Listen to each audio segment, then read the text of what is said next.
মজলুম জননেতা মৌলানা আব্দুল হামিদ খান ভাসানী 50 বছর আগে আজকের এই দিনে আমাদের শিক্ষা দিয়েছিলেন ভারতীয় আধিপত্যবাদের রক্তচক্ষুকে উপেক্ষা করে দেশের মাটির জন্য, দেশের পানির জন্য কিভাবে করে প্রতিবাদ জানাতে হয়।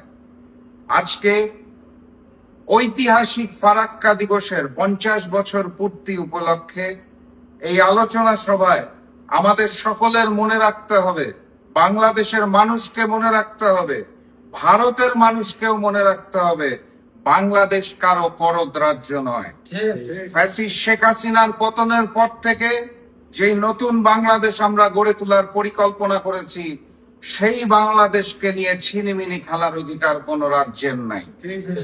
অতএব যারা নতজানু পররাষ্ট্রনীতি নিয়ে দিল্লির গোলামি করে মসনদকে ঠিক রাখার চেষ্টা করছেন, তারা বাংলাদেশের শত্রু হিসেবে গণ্য হবে না। সংগ্রামী সাথী এবং বন্ধুগণ, আমাদের স্পষ্ট ভাষায় জানিয়ে দিতে হবে, আমাদের স্পষ্ট ভাষায় বুঝে নিতে হবে, আমাদের রাজনীতির ফয়সালা হবে ঢাকার রাজপথে। আমাদের রাজনীতির ফয়সালা আমরা নিজেরা করব ঢাকার রাজপথে, দিল্লির দরবারে নয়। সংগ্রামী সাথী এবং বন্ধুগণ, ফারাক্কাবাদ বাংলাদেশের উপর যে আধিপত্যবাদ সৃষ্টি করেছিল, তৎকালীন দিল্লি সরকার ফারাক্কাবাদের মাধ্যমে যেই আগ্রাসন শুরু করেছিল, সেই আধিপত্যবাদ এবং আগ্রাসন আমাদের সার্বভৌমত্বের উপর আঘাত হিসেবে পরিলক্ষিত হয়েছে। পরবর্তীতে আমরা দেখেছি শুধুমাত্র পানি নয়, সীমান্তে হত্যা, পুশিনের মাধ্যমে অবৈধ মানুষকে বাংলাদেশে ঠেলে পাঠিয়ে দেওয়া, সাংস্কৃতিক আগ্রাসন এবং আমাদের অভ্যন্তরীণ রাজনীতির ভিতরে তাদের যে নগ্ন হস্তক্ষেপ, তা আমাদের কাছে পরিলক্ষিত হয়েছে। দিল্লি সরকারকে স্পষ্ট ভাষায় জানিয়ে দিতে চাই, কাঁটাতারের বেড়া দিয়ে কখনো বন্ধুত্ব হয় না।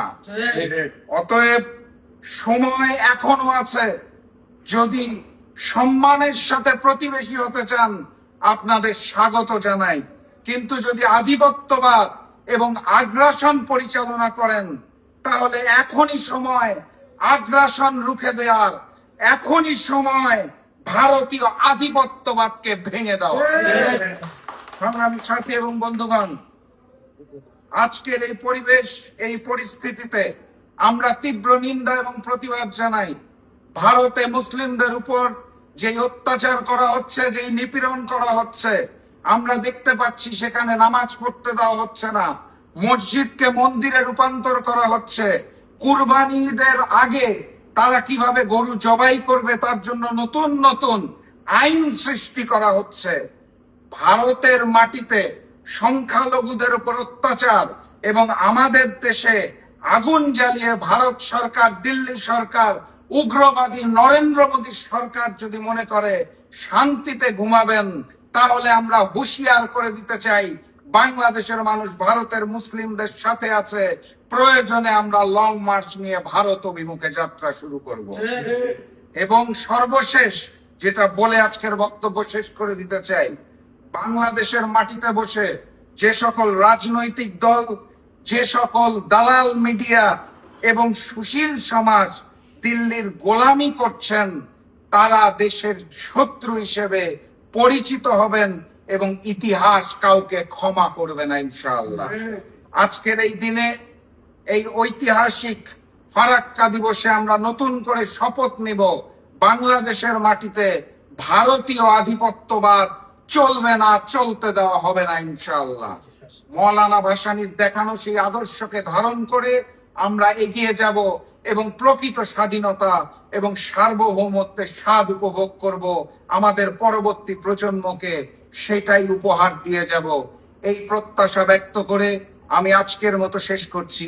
বিজয়ের পথে যাত্রা শুরু, জীবন অথবা মৃত্যু। আসসালামু আলাইকুম।